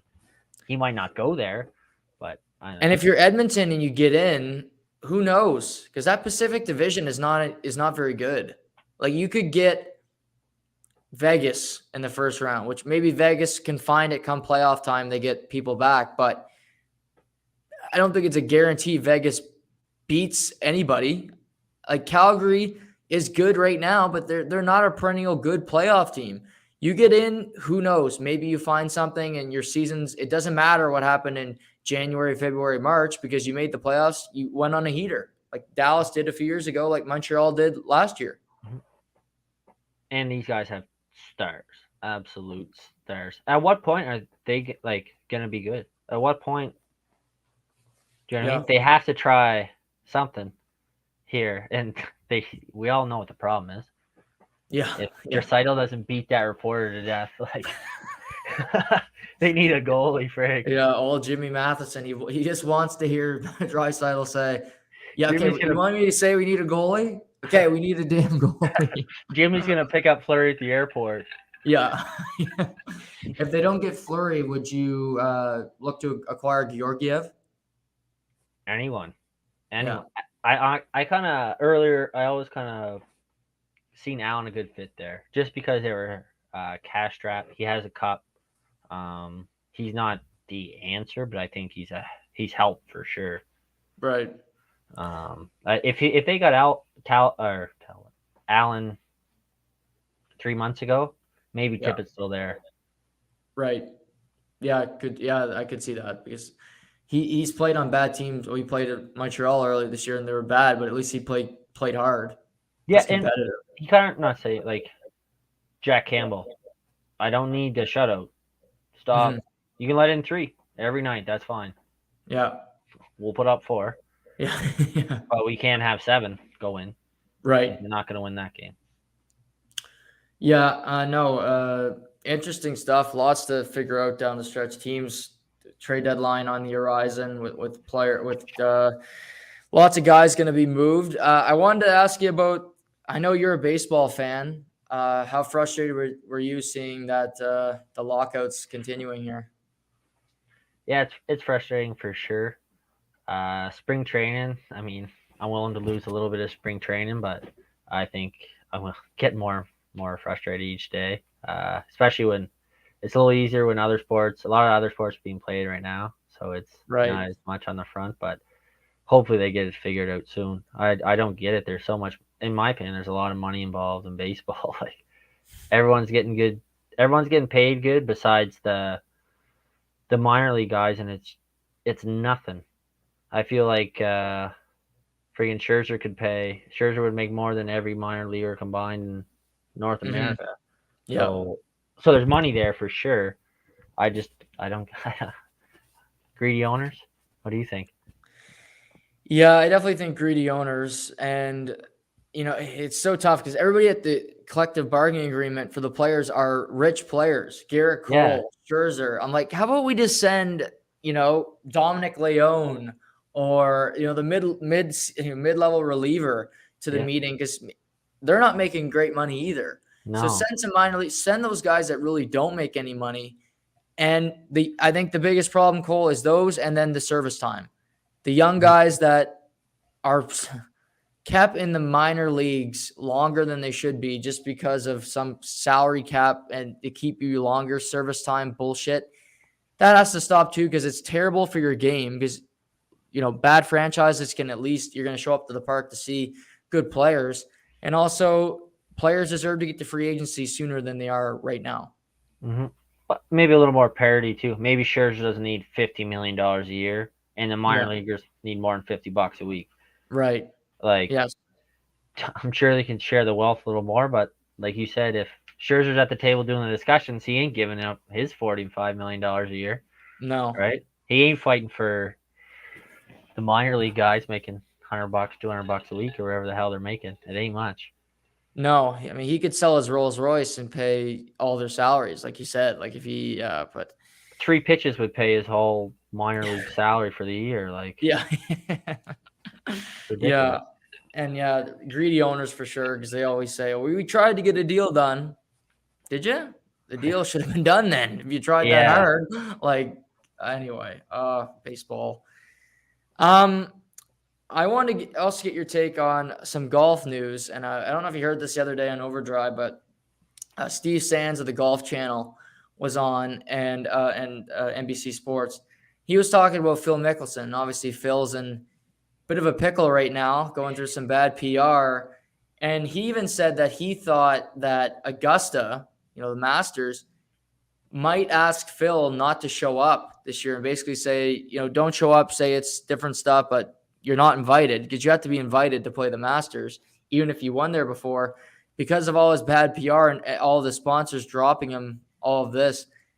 Do you think that could realistically happen here? Yeah, I think I was watching Overdrive. Maybe it was a different night, but I think O-Dog was saying they had the audacity to talk to Tiger about adultery. Or it Yeah. had nothing to do with the game. Yeah, if they're willing to do that to Tiger, I think they're definitely willing to sit out Philias. In Yeah. my Oh, opinion, like, I don't Casey in the comments. Phil and Cole are both polarizing figures. know. Yeah, he's not wrong. Yeah, I mean it's a big deal when I saw Callaway dropped him because he's been I mean, you golf, the sponsors and the company's better than me. I can't putt. But I can't he either. fair enough. But he's been the face of Callaway for like a decade, right? Like Yeah, he's the poster boy. yeah, yeah. That's a big loss. And like, if you think Tiger, he didn't get dropped from Nike. Right. Like Phil, this is almost bigger than Tiger. Yeah, and I don't know if you saw this either. The new player assistance program, where how many likes in Google searches you get money. Tiger and Phil finished 1-2. Like they're Mhm. both old men. Like yeah, Phil won a major, but Tiger didn't take a swing last year. He gets 10 million bucks just just for being Tiger Woods. I love it, and I Yeah, think he deserves it. There's he's fun. Didn't watch golf.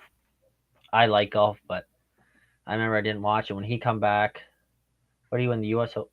He won some 4 or 5 years ago. That first won the win. Masters there. He was it the Masters. He come back and won his When he won first the win. Masters, and then his son came out, gave him a big hug there. Yeah, was that the Masters?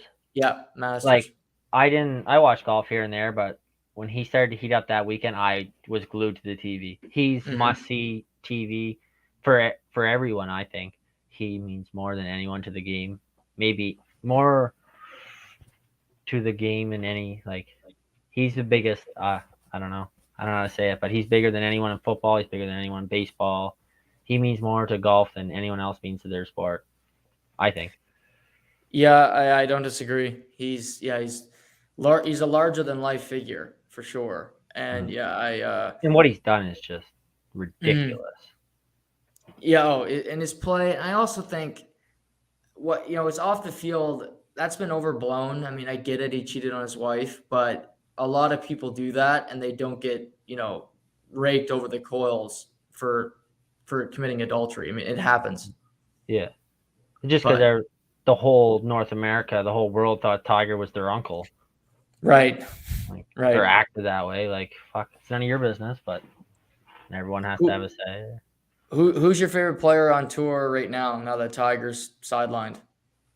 Still Tiger. Yeah. I don't mind John Ram, and I like Fleetwood. Yeah. Yeah, Is he like Fleetwood Mac or? no, I like his salad. Yeah. He always just shows up for the major. He usually plays well at Augusta. Yeah, yeah. Yeah. No, He I, never wins anything though. looks good doing it. Yeah. Yeah. It certainly does. Um, how about DeChambeau? You a fan? Nope. No, I don't think he's a horrible golfer, but it's just not my cup of tea. I don't know. shut It's up too and golf. slow, That or what don't you that's like my about him? opinion. Yeah, just just shut up and golf is my kind of view. I don't know, maybe that's coarse to say, but it's like a pity party. I don't know. He always needs or complaining. I hate that's what it is. He complains too much, I find. Or I like him more than Patrick Reed, but after that, he's Yeah. the lowest. I don't know.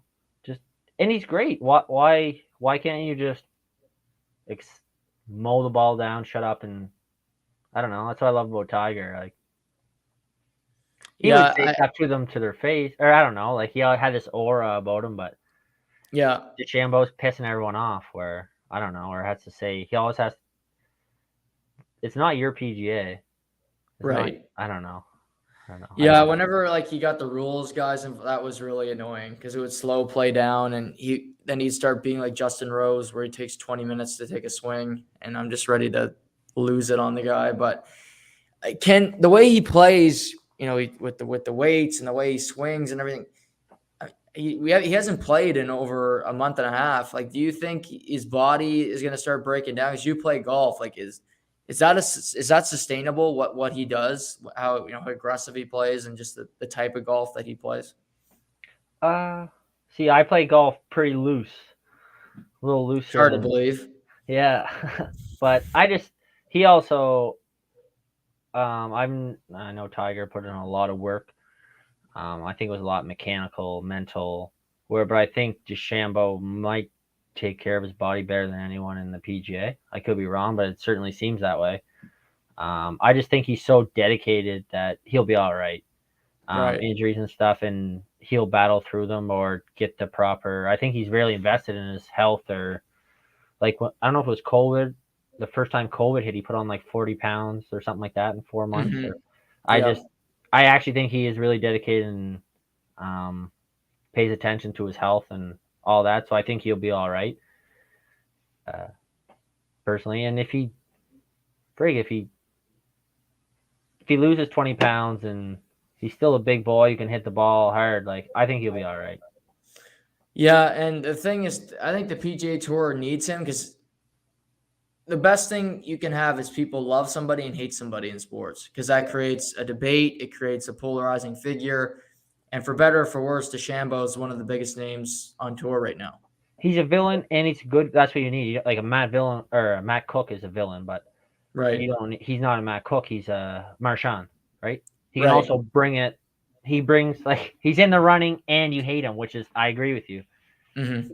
Yeah, and I think he is good for the game. I don't like him, but I think he's good for the game, and he's kind of like he revs up Kekba to play better. I think than these Yeah. other guys. Like fuck, I want to beat this fucking prick.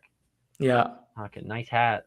Like I don't Yeah. know. I think that's what they're thinking. Like Oh, I think so too. Like clearly, like McIlroy hates him. Like I used to not really be a big fan of McIlroy. I'm starting to like him more now that he's calling out Phil and he's like, "Oh, DeChambeau sucks," and he's just like kind of like "fuck it" now. And what's I'm wrong really with me? enjoying the new and improved Rory McIlroy. Yeah, me too. I always like Rory. But what's wrong with I don't know. It's like a sport where like I don't know. It's okay to have a rivalry or hate. I mean, Yes, don't spit on the lad, but like frig, I love like it. Tiger and VJ Singh hated each other, and it Mhm. was good for golf because yeah, VJ didn't win that often, but at least it was competitive. You knew these two could not stand one another. Phil and Tiger weren't friends. Like they're great, but they might be chummy now. They might do that stupid little golf they do with Tom Brady every once in a while. But they don't like it. Like you need hatred in sports. I agree. Michael Jordan hated everybody. Why do you think the guy was so compelling? Because they knew he hated them and they hated him back. Mhm. And that But sells. That's what every sport that sells more than people are watching Kekba DeChambeau press conference when nobody watches a fucking golf press. Not nobody, but golf fan, unless you're a non-golf diehard fan. fan, Yeah, but I'm watching Kekba chirp DeChambeau just to get a chuckle out of it. Where I'm not watching press conference. I love Tiger, but I'm he's a not terrible watching. interview. Tiger, Yeah, he's terrible. yeah. It's almost like not. I know UFC's or whatever, like boxing's crazy because they go too far, but that's what sells it. You know what Yeah. I mean? Yeah, no, 100%. And yeah, I want to see what happens with Bryson because I kind of hope he comes back and he's even worse. And what would be the ideal trio, Cole? This is my dream at a major. You get Bryson with Kepka and Patrick Reed. The three of them playing together, like, I think Kepka would take the driver and hit them both over the head. Because Patrick Reed would be playing slow, cheating, foot wedge like Seamus out in the dirt, trying to get the ball, picking it ahead. Then you have DeChambeau, who's got his caddy like farting in the wind to see where it's gonna bounce, see how the wind is, testing all that out with its rangefinder. And then Kepka's just like, hit the damn ball. Like, I think that would be great TV if the majors schedule guys that they knew didn't like each other and put them together. If they had some balls, that would sell the product even more. It would make it even more compelling. And I think the people that are doing these tournaments should do it. Have the balls to do it and say, you know what? Hey, Kepka, hey, DeChambeau, you're playing with each other Thursday, Friday. It's just happening. Deal with it. I don't care if you don't like it. Yeah, and here's $3 million. You don't like it, like, Right. yeah. Yeah. Who cares if Yeah. they don't like it? They're making millions of dollars. Right. If you don't like it, go home. Like, You're playing at a major. It's not like you're like, okay, I'm going to leave. Well, no. You look at the purse. You're like, okay, I'll put up with this hooligan for 2 days, shoot 14 under. He'll be collecting his stipend, missing the cut, and I'll be playing at the final group Saturday, Sunday. and if you really hate him, fucking kick his ass that day. Gain 5 strokes on him, and you know what I mean? Exactly. Ruin him, chirp him. Yeah. I think they Yeah. should let them. I mean, I'd like to see them fight too, but I get that you can't. Like but hot mic chirp. them both. Yeah, or don't, and let them freaking let her fly. Yeah, just get like Steve Sands, he's back there. He's like right in the middle of them. He's got his little mic, and they're just like, "You suck it, DeChambeau," or "Nice putt." Yeah, get a count going for the friggin' swings. Yeah, no, that would be Get Johnny awesome. Knoxville there with the air horn. What do you gotten to go tonight? Any game tickling your fancy you're watching tonight? Any shows you're watching lately? What's up with you tonight? I got a beer league game, so I'll probably go puke a couple times there. I don't know. Get pucks deep and change probably. Yeah. The old cardio ain't what she used to be. Yeah. How's the team? Good. We just started playoffs. I just got a new team. One of my teams, we lost a goalie, so we went down. But went over to the K on the other side of the river, more money and greener. Hop right in the playoffs, so see how she goes. Yeah. Are you the type of guy in beer league that's hoping to keep winning, or with the puking and the cardio and that, you hoping for a couple L's upcoming here? Oh, whatever happens. But I'm not crying after the game or before the game or barking at the ref who makes $5. That might be my biggest pet peeve. Yeah. Yelling at a 40-year-old ref that makes $10 about an offside that's not offside. Yeah, I hear you there. Yeah. Oh, geez. How about Flames Canadians? You gonna watch that one, or is that too late for you? 10? Yeah, 10 o'clock. Yeah, I'll probably roll in, but by the time I roll in, House probably be up 3 or 4 there. Then they'll lose by the end of her. But how about the game the other night? Winnipeg. Fucking throwing Hail Marys. Yeah. 4 points in a row. Freak. What about yourself? Are you an in-game better? Are you an in-game better? I just started and I love it. Yeah. I love it. I just finally got on 365 and great site, great platform, and very fair odds. Not that I have much money to throw out there, but it still makes it much interest. Like, yeah, it's definitely worth it. No, I hear you. Yeah, I'm not a big gambler either, but I like I think the platforms are certainly interesting. And well, if you were to bet, where do you think, if you were to throw all your money you had, if Kane shipped, where is he going to end up?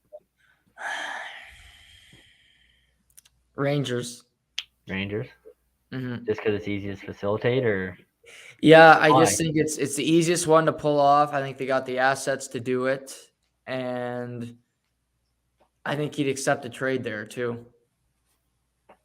Yeah. I don't know. Like, I think it's an easier sell for him to say, you'll trade you to New York. You could win a cup this year, then go to Washington. I just don't see Washington winning a cup, even if they get Patrick Kane. Yeah. Maybe Pittsburgh. I think Pittsburgh's an easier sell. He can Yeah. play with Crosby. But I look at Washington. They're they're the team you want to play the most in the East for sure. For me, in the playoffs. Especially with Samsonov right Yes. now. Yes. Yeah. But yeah, if I had to throw my money, I'd probably say the Rangers. I like your Pittsburgh idea. I don't think they'll trade him to a team in the West unless it's a really good deal because they'll I, want him in the I East. agree. I agree. Yeah.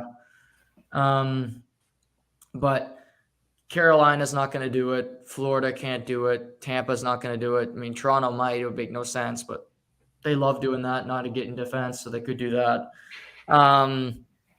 But yeah, I think New York or Pittsburgh make a lot of sense. But I mean, that would be a Berkey move. I mean, he likes to. I think he wants to go for it for sure. I mean, I think he knows. I don't think he wants to be there when the rebuild fully starts, and they have to talk to Sid about moving him. And Pittsburgh's gonna be interesting because will they re-sign Malkin and Letang this offseason? They're both unrestricted free agents. That'll be interesting to see what they do with those two guys. I think it also depends on how they finish this year. Mm-hmm. Yeah. Now, what's your view on Fleury? Where do you think he ends up? I don't. The thing is with Fleury, it's so tough because he has the whole say because he's got the full no move. So I don't think he wants to go to Edmonton, and I get that for him. Yeah. His family is in the States for the last decade.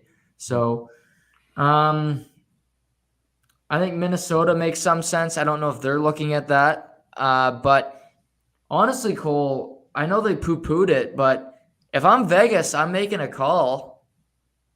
They'd have to eat some salary, but if Leonard's out long term, Vegas has to just to make the playoffs here. Like they got to. Laurent Brossoit is a backup goalie. That's what he is. And I think it's going to be a dogfight for them just to make the playoffs if Leonard's not playing down the stretch. Yeah. Yeah. What do you do? And you got Stone sitting. Now, do you think Stone can hop back in any day if he wants to? Probably, Yeah. but they'd have to move out salary to do it. Mm-hmm. They have no cap. They got $200,000 in cap room. What a kick in the balls. They're going to be fighting for a playoff spot, and you got your captain sitting out when, if you have me, you probably make playoffs. Like, I think if they're in that dire straits, I think Stone will come back. They'll probably have to trade Riley Smith to do it. Yeah. Yeah. Well, they're going to have to move something out. Or Dadonov, but I don't know who's really craving him for another year at $5 million. Montreal. I mean, one of those Phoenix. Yeah, you got to. I would, though. If I'm Montreal fan, I'd take on Dadonov. Maybe Arizona would. He's not that. He's a good player. He's just not worth his $5 million, in my opinion. Yeah, he's worth probably $3 million, and he's like probably a cap floor team. Like maybe Arizona would do it, or plus give me something else. That's what I mean. I think he's worth a sweetener. Not absolute garbage. Yeah, he's not worth his money, and that's where so many teams get friggin' handcuffed. You pay a guy just a little too much, and all of a sudden you gotta give a first round pick just to move him. Yeah. Yeah, that was a bad trade to begin with for Vegas. I didn't really get it. He had a tough year in Ottawa, and now they're going to trade him less than a year later. But yeah, I don't know. It's interesting. A lot of moving parts here. But yeah, you got your beer league game tonight. Montreal, Calgary, Pittsburgh, Lightning should be a good game tonight as well. I think I'll check out that game. Yeah. You trust Tristan Jarry going into the playoffs? I wouldn't have before this year, but I think he's having a great year, and I don't know why. Just randomly, I've seen him play probably 5 or 6 times this year, and he's been stellar. Mm-hmm. And not, I said you need a gun to win, but in Pittsburgh, I think as long as you're average, I think they can get. I don't think Fleury was an absolute gun when they won. He was a good goalie, and I love Fleury, but I think if Jarry can just keep playing the way he's playing, they can get it done. Or they have a good shot at getting it done for sure. Right. Yeah. Yeah, they're a good team. Like I watched them play the Rangers this past weekend, and that was a dogfight of a game. But he went toe to toe with Shesterkin, and it was a battle, but he came out on top. So Yeah, I wouldn't want to play Pittsburgh either, but I'll let you go. I know you got to get to the beer league, and I appreciate you taking the time tonight, man. It's always fun chatting with you, and we'll do it again as we get closer to the deadline. But take care, and we'll chat soon. Yeah, thanks for having me, Chuck. It's Cole MacDonald, everybody. Always fun talking with Cole.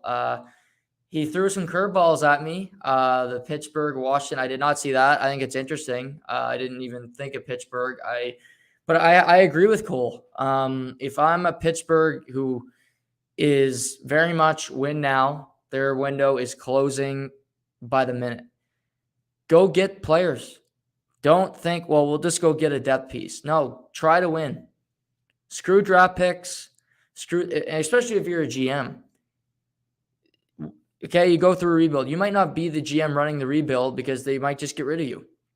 So, New York's in a different position because I think their window is very long. They got a goalie that's young. They got Panarin. They got these young guys that can win.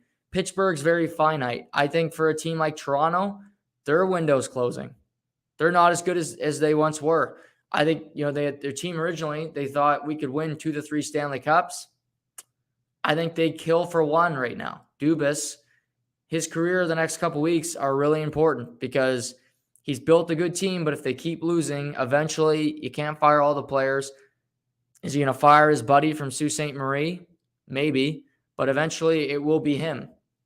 So, again, I hear the Patrick Kane rumors. I'm starting to read it on TSN after I talked about it on Tuesday, oddly enough, so I give myself credit for starting that rumor. But I think he's going to be moved. He never has been. But a new GM, the team stinks. They need to have a full rebuild. I'm sure they'd love. They got lucky with the draft lottery with Doc a few years ago. Wouldn't surprise me to see, Chicago wanting to get into the Shane Wright sweepstakes. I've watched Shane Wright play 10, 11 times. I don't think he's an elite player. I don't think he's going to be an Austin Matthews, Connor McDavid home run, but he's a first overall pick. I'll take a first overall pick, then I'll take a fourth. And that's just basic math. I'm no genius, but you can figure that one out. So, again, tonight's games in the NHL. Penguins, Lightning, looking forward to that one. That should be fun. Hurricanes, Caps. Capitals are on a skid right now. They're not playing well. Then they got Carolina. That's a fun little matchup. Canadians, Flames, Oilers are in Chicago. I assume they brought all their scouts to look at Fleury tonight as they play the Blackhawks. He's a confirmed starter. No surprise there. It's just getting him to accept the deal there. Maybe if Draisaitl and McDavid put up a 5-6 spot on him, he's like, maybe we can do something here. Bruins are in Vegas as well as they finish off a road trip. So a good Thursday night's always a good night for the NHL when it comes to games. I think we'll see another good smattering of games tonight. We also got the Arnold Palmer. I talked about it with Cole about different things, but today, Rory Mcilroy, great day, had a 65. Bryson DeChambeau won the tournament last year. He's not playing because of his injury, so he can't defend his title. But you got Billy Horschel, 5 under, JJ Spawn, Bo Hostler. So a couple, kind of unknown guys playing well. Sanjay Im, Ian Poulter, the veteran up top, Will Zalatoris, Happy Gilmore's caddy, having a good day as well. But you look at, some of the bigger names in the field, it was a slow day. Sam Burns went 1 under. John Rahm only 1 under today. Corey Connors from Canada, even par. Matthew Wolff, even par. So some of the bigger names in the field didn't have great days. But Rahm at 1 under, he could do some damage. He's a guy that can find his game, and before you know it, be in a position to win the golf tournament. So I wouldn't rule him out, but Rory McIlroy's been on a bit of a skid, is now in the leader by 2 strokes heading into the second round tomorrow. He'll play the afternoon at Bay Hill. Tomorrow's podcast, Matt Wright was supposed to join me. He had a work commitment. So it's just going to be me and the podcast tomorrow, but I'll be back. And tomorrow's going to be fun because we're going to talk college hoops. I'm going to kind of give a primer to all of you, do some research myself. I've been watching a lot lately, getting really invested, even for my listeners out there that don't love basketball. March Madness, I can get you invested. Even if you don't like the NBA, college basketball is different. Even for my buddy Casey out there, I can get you invested in college hoops. We're also going to talk UFC, big pay-per-view over the weekend. UFC 272, Covington, Masvidal, the grudge fight, and also some really good fights on the card as well. We'll talk about that. Recap the NHL from this evening. Talk about the NBA. I'll get into more of that tomorrow. Just how good the Eastern Conference is. We'll talk about the Miami Heat, Milwaukee Bucks, and we'll talk about the return of Kevin Durant, who will get on the court tonight. So a lot to get into tomorrow. Fun show today. And Casey pipes in. I'd watch NCAA over NBA. There you go. I think all of you will. March Madness, March 17th. So we'll get you primed for that. But thanks for listening today. Thanks to Cole MacDonald for joining me. Always fun. We'll be back tomorrow at 5 p.m. Have a great night, everybody. This has been To The Point.